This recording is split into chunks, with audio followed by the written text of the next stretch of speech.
నమస్తే. MGR IAS academy మరియు సిద్ధి degree college Telugu current అఫైర్స్‌కి స్వాగతం. ఈరోజు హిందూ న్యూస్‌లో ఉన్నటువంటి ఇంపార్టెంట్ ఆర్టికల్స్ తాలూకా ఎనాలిసిస్ ఏంటో చూద్దాం. వాటికి ముందు ఇంపార్టెంట్ హెడ్‌లైన్స్ వాటి తాలూకా వేటి గురించి మనం డిస్కస్ చేయబోతున్నాం. ఫస్టు హిందూ వివాహ చట్టంలో భాగంగా ఉమెన్ మ్యారేజ్ యాక్ట్ సంబంధించిన అంశాలేంటి? 2 అలాగే నేషనల్ హెల్త్ డిజిటల్ మిషన్ అంటాం. దానికి సంబంధించినటువంటి ముఖ్యమైనటువంటి అనాలిసిస్. అలాగే టీ సెల్స్ యొక్క కణాల తాలూకా ఇంపార్టెంట్. అలాగే నాగా పీస్ తాలూకా డిమాండు, నాగా పీస్ తాలూకా అంశాలేంటో మనము చూద్దాం.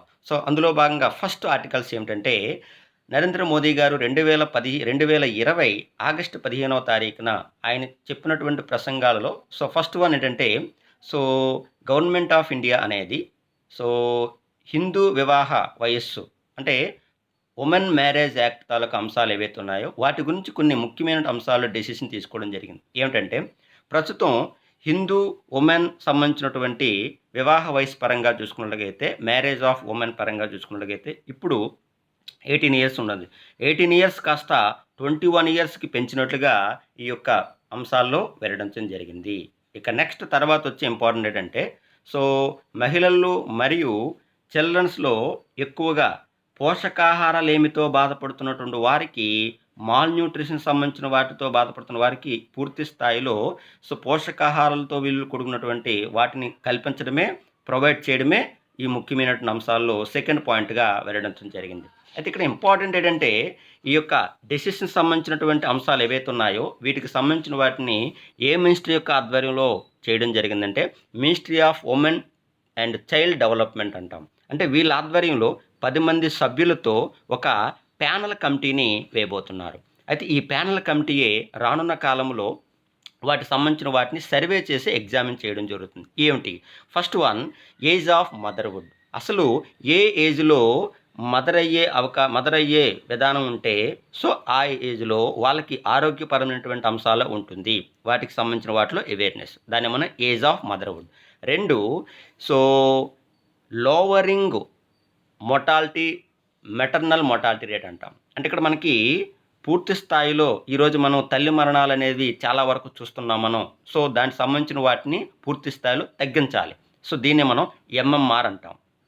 ఎంఎంఆర్ రేట్ని తగ్గించడం, ఎంఎంఆర్ అనగా మెటర్నిటీ మొర్టాలిటీ రేట్ అంటాం.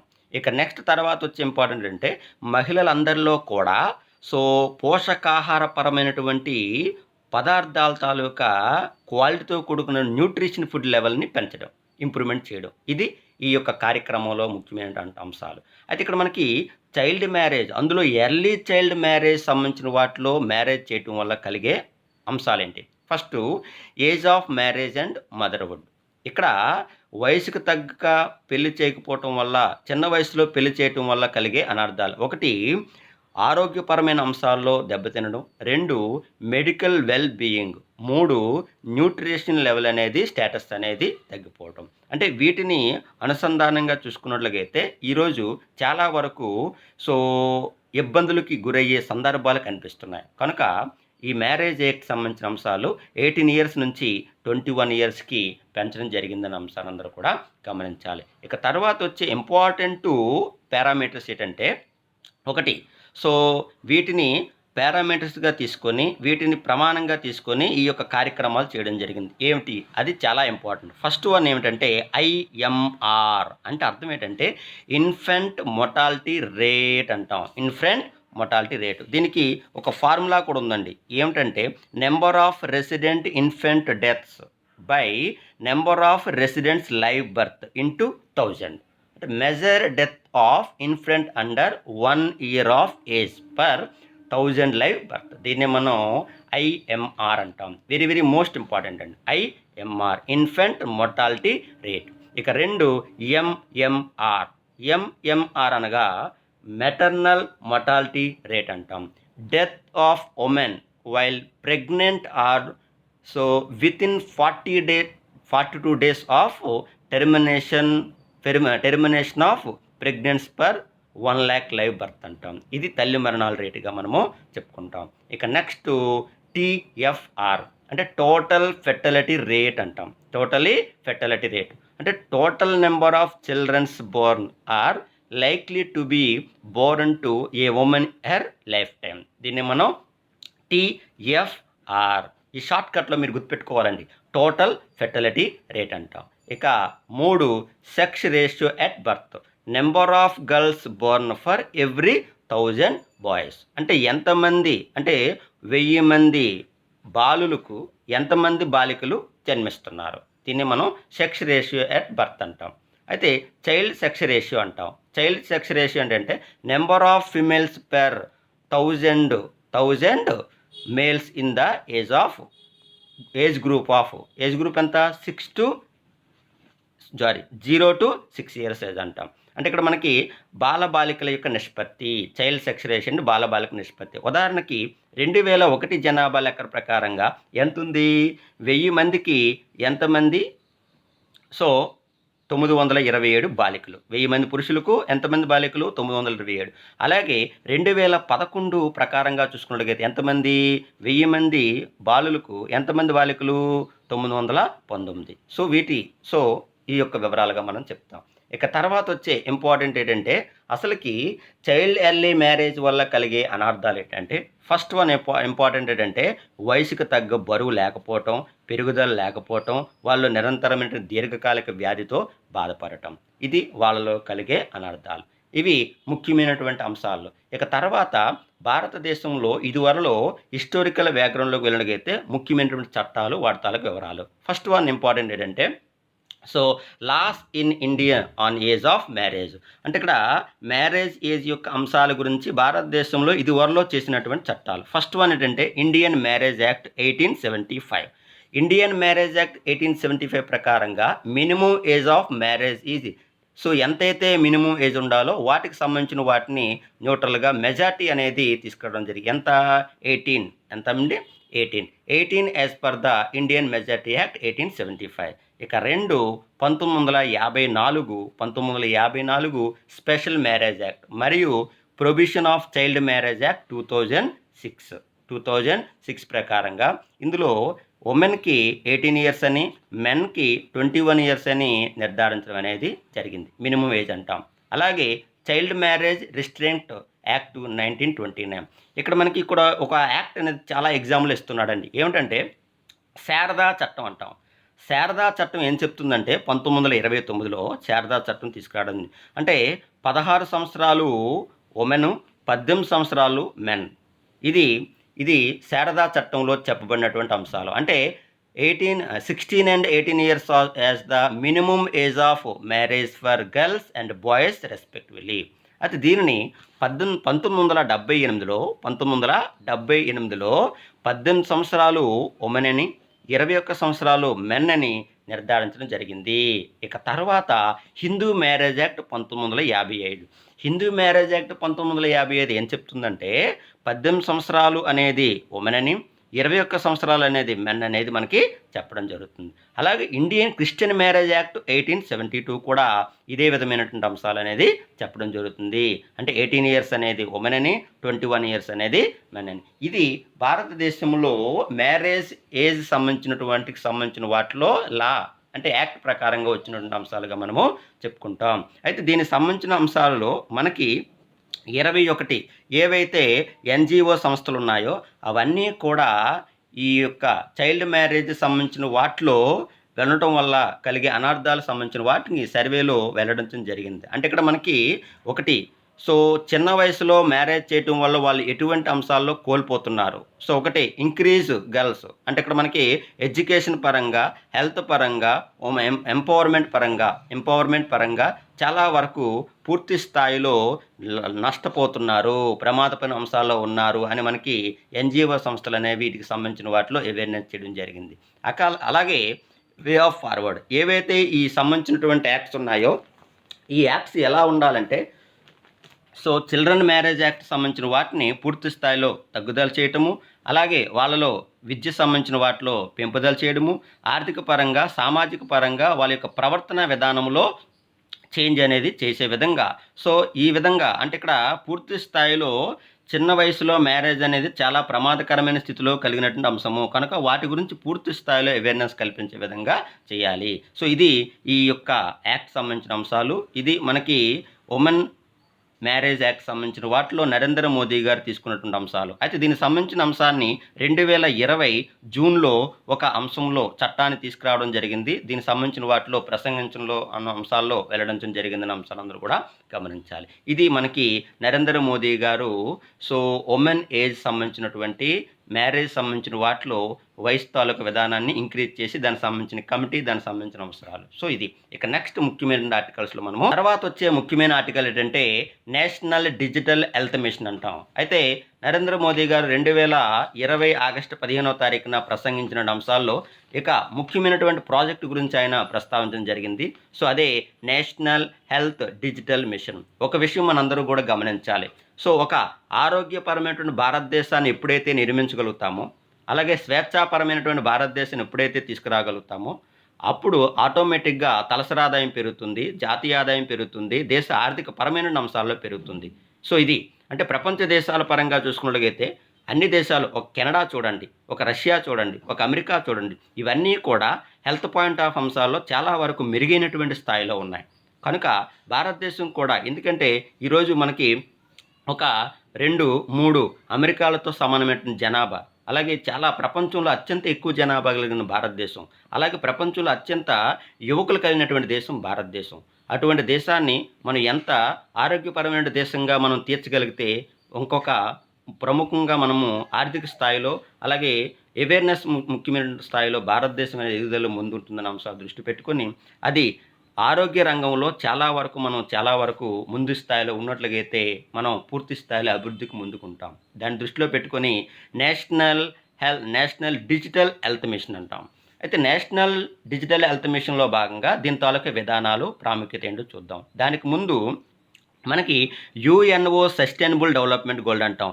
దీన్ని మనం ఎస్డిజి సస్టైనబుల్ డెవలప్మెంట్ గోల్. అయితే సుస్థిర అభివృద్ధిలో భాగంగా వచ్చే లక్ష్యాలలో మొత్తం 17 లక్ష్యాలండి. అందులో లక్ష్యం నెంబర్ 3, గోల్ నెంబర్ 3 ఏమిటంటే ఆరోగ్యపరమైనటువంటి అంశాల్లో పారదర్శకతను లేకుండా అందరికీ సమానమైనటువంటి ఫ్రీ సంబంధించినటువంటి ఆరోగ్య అంశాన్ని అందించడమే, యాక్సెసిబుల్ చేయటమే ఈ యొక్క గోల్గా మనం చెప్తాం.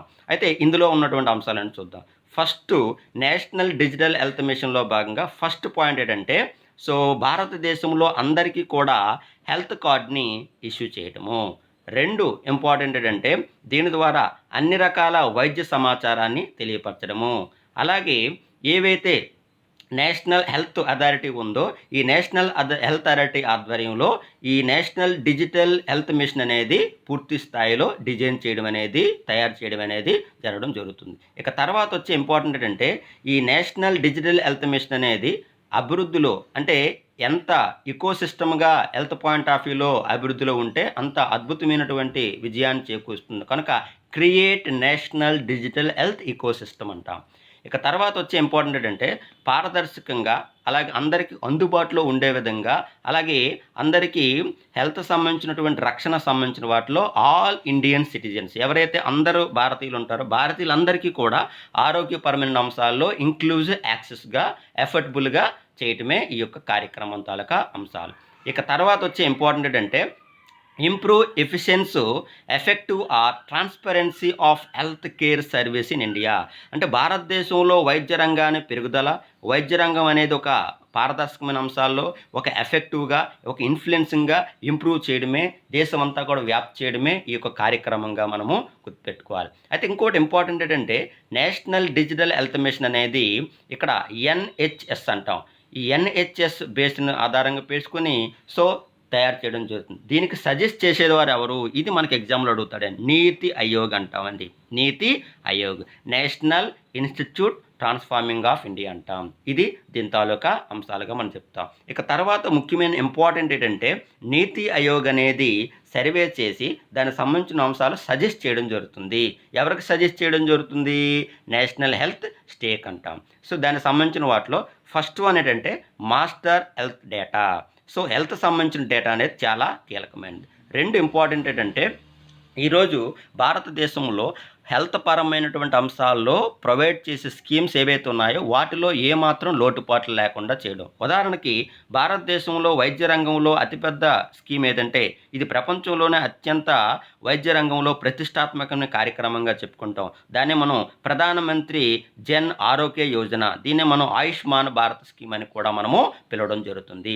అదేవిధంగా ఇంపార్టెంట్ ఏంటంటే వీటిలో ఎటువంటి ఫ్రాడ్ అయినా, ఎటువంటి మిస్గైడ్ అయినా సో దానికి సంబంధించిన వాటిలో నిర్ధారణ చేయగలిగే సర్వే చేసే ఇంపార్టెంట్ ఏంటంటే రాష్ట్రీయ స్వస్థ సురక్ష మిషన్ అంటాం. ఇక RSSM అంటాం. RSSM రాష్ట్రీయ స్వస్థ సురక్ష మిషన్ అన్నాం. ఇవి అంటే అన్ని రకాలైనటువంటి ప్రాబ్లమ్ను సాల్వ్ చేయడమే ఇంపార్టెంట్గా చెప్తాం. అలాగే ఈ డేటా అనేది ఏంటంటే అన్ని రకాలైనటువంటి హెల్త్ సంబంధించిన వాటిలో లింకప్ చేయటము, సో మెడికల్ సంబంధించిన వాటిలో అందుబాటులో తీసుకురావటము. దీంతో భారతదేశంలో నూతన వైద్య విధానానికి సో ఒక సరికొత్త అంశాన్ని తీసుకురావటమే ఈ కార్యక్రమం తాలూకు లక్ష్యంగా మనము చెప్తాం.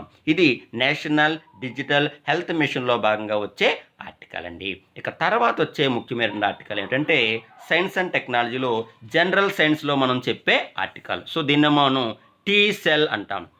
అయితే టీ సెల్ తాలూకా అంశాలు, వాటి తాలూకా వివరాలు ఏంటో మనము చెప్తాం. అంటే ఇక్కడ మన శరీర భాగంలో అత్యంత ఎక్కువగా వ్యాధి నిరోధక శక్తిని పెంపొందించే మూల కణాలు తెల్ల రక్త కణాలు అంటాం.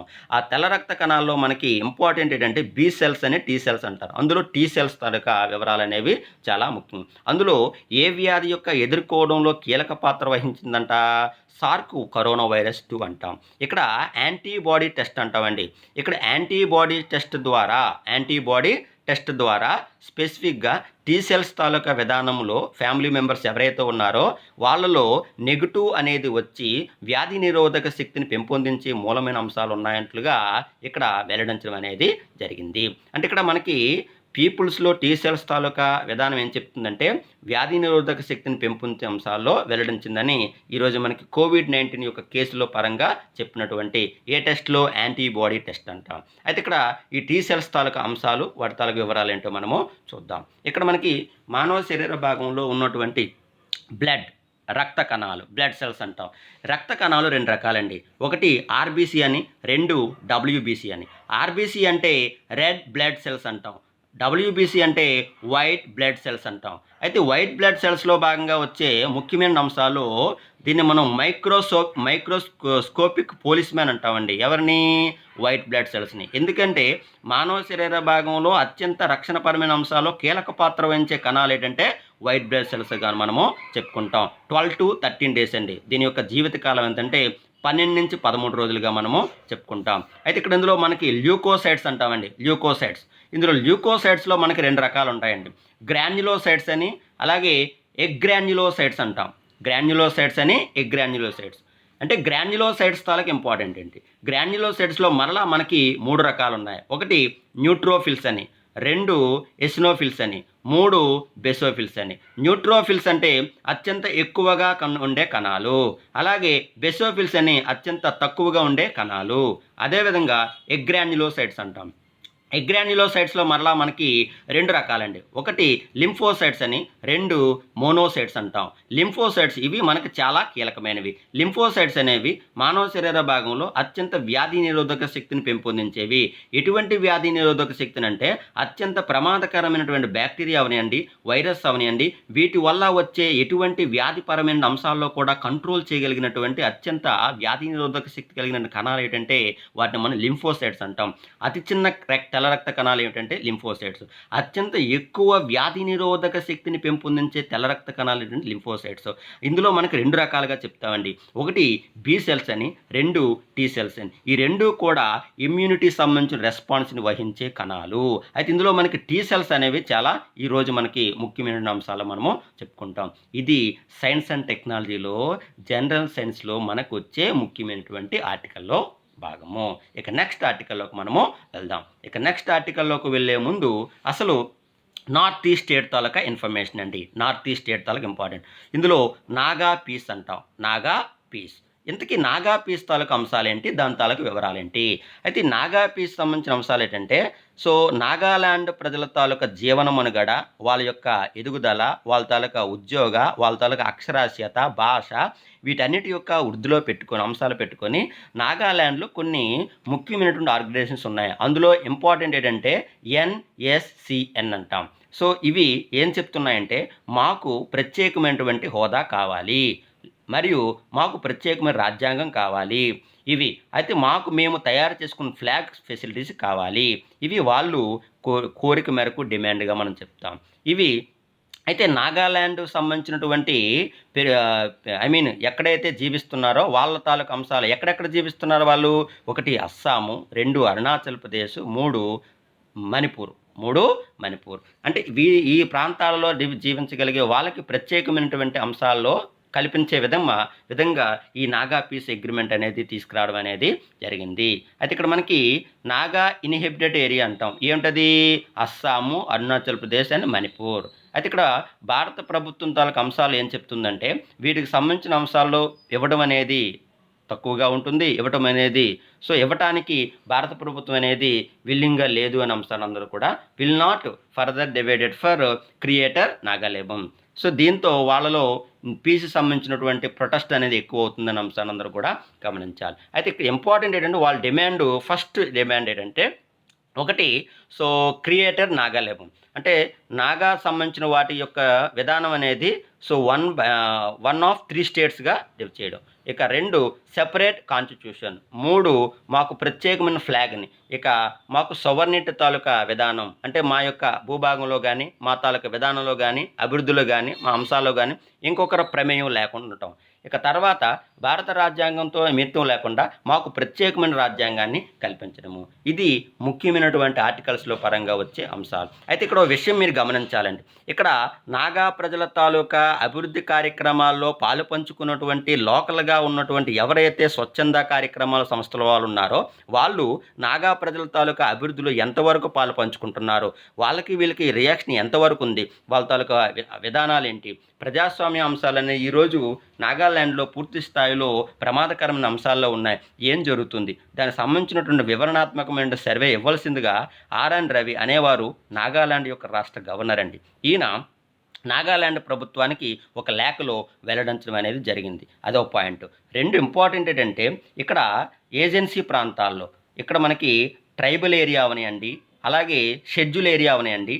ఈ షెడ్యూల్ ఏరియా మరియు ట్రైబల్ ఏరియా సంబంధించిన అంశాల అభివృద్ధి గురించి ప్రత్యేకంగా మన భారత రాజ్యాంగంలో షెడ్యూల్ నెంబరు 5, షెడ్యూల్ నెంబర్ 6లో మనకు వెల్లడించడం అనేది జరిగింది. ఇంకోటి ఇంపార్టెంట్ ఏంటంటే రాష్ట్ర గవర్నర్కైనా సరే షెడ్యూల్ ఏరియా అవనియండి, ట్రైబల్ ఏరియా అవనియండి, వాళ్ళ యొక్క అభివృద్ధి కార్యక్రమాల తాలూకా నిర్ణయం అనేది తన స్వతహాగా తీసుకునే అధికారం అనేది ఒక రాష్ట్ర గవర్నర్గా ఉంటుందన్న అంశాన్ని అందరూ కూడా గమనించాలి. ఇది నాగాలాండ్ పీస్ తాలూకా అంశాలు వచ్చినటువంటి ఆర్టికల్స్గా మనము చెప్పుకుంటాం. ఇవండి హిందూ న్యూస్ అనాలిసిస్లో ఉన్నటువంటి ఈరోజు ముఖ్యమైనటువంటి ఆర్టికల్స్. రేపటి క్లాస్లో మరికొన్ని ముఖ్యమైన అంశాలతో కలుసుకుందాం. ఈ యొక్క ఎక్స్ప్లెనేషన్ మీకు నచ్చినట్లయితే షేర్ చేయండి, లైక్ చేయండి. ఏదైనా సందేహాలు, డౌట్స్ ఉన్నట్లయితే కామెంట్స్ రూపంలో మీ అమూల్యమైన అభిప్రాయాలను సబ్జెక్ట్ పైన అంశాల్లో చెప్పండి. దానికి తగినటువంటి అంశాల్లో ఆన్సరింగ్ చేసే విధంగా మేము ప్రయత్నం చేస్తాం. Thank you very much. Thanks for watching. Don't forget subscribe. Jai Hind.